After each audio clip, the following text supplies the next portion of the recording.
Fellow Kenyans, I am disturbed. Disturbed that while we have a constitution that gives us the freedom to picket, protest, and do demonstrations, the same seems to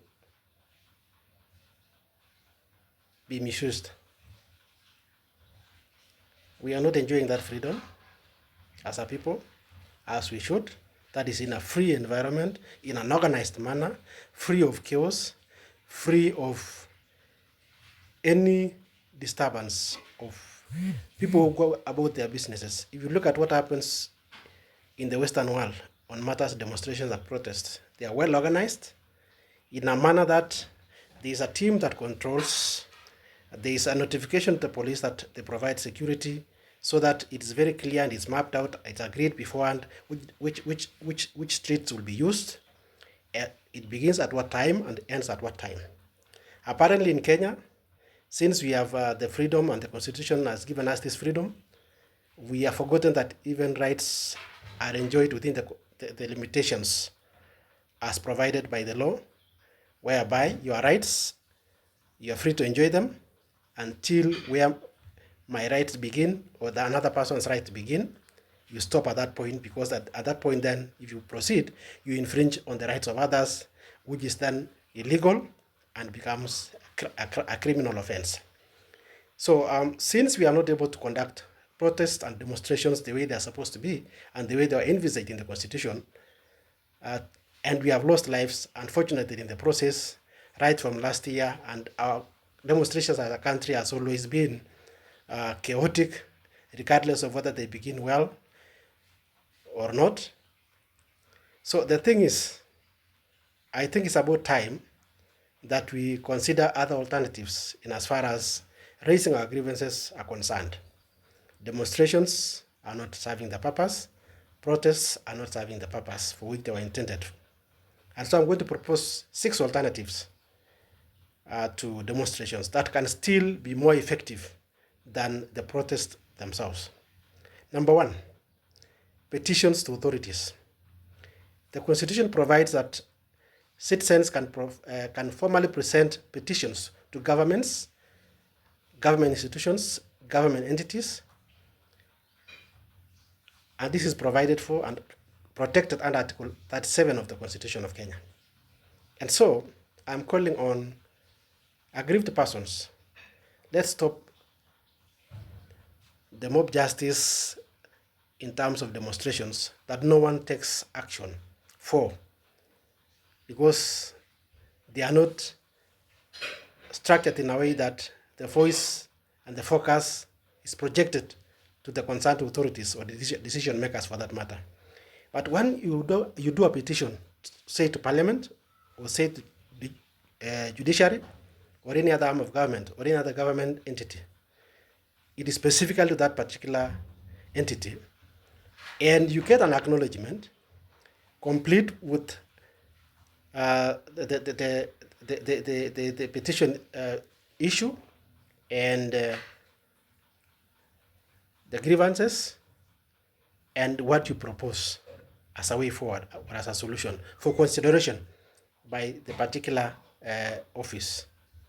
And so, in my view, it is the most effective way of addressing any grievances that we may have, because it provides a record, it is structured, it is possible to have a one-on-one engagement and agree on a way forward.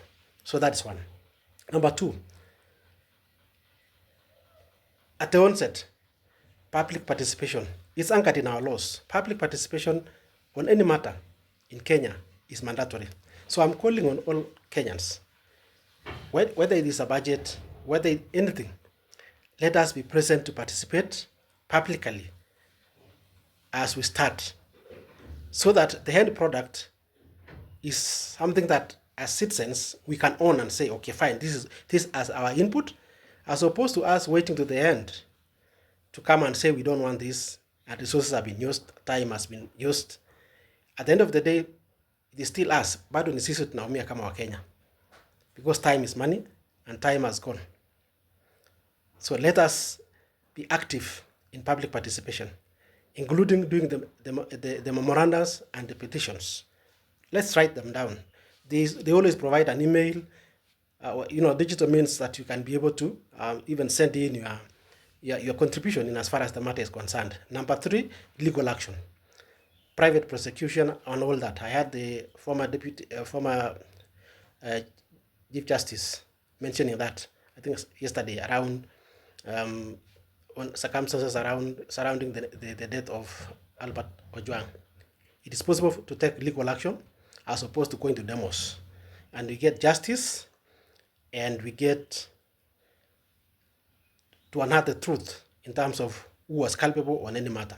Filing lawsuits or constitutional petitions to challenge policies or actions that violate our rights. It is protected for in our constitution. Number 4, media advocacy. Whether it is traditional media, whether it is social media, we can still use those avenues to raise our issues and have a robust discussion that can even feed our input in terms of public participation or petitions that will, culminate in serving the relevant officers with the concerns, the grievances, and the proposed way forward, and giving a record that can be, followed up for purposes of resolution. Number 5, lobbying and negotiations. It is okay to engage policymakers and legislators directly while advocating for change, and especially on matters that the policymakers are able to or are in charge of. So, if, for example, we have an issue that we want Parliament to address, we can always, lobby and engage, have a sitting with them, ask them. We have a right.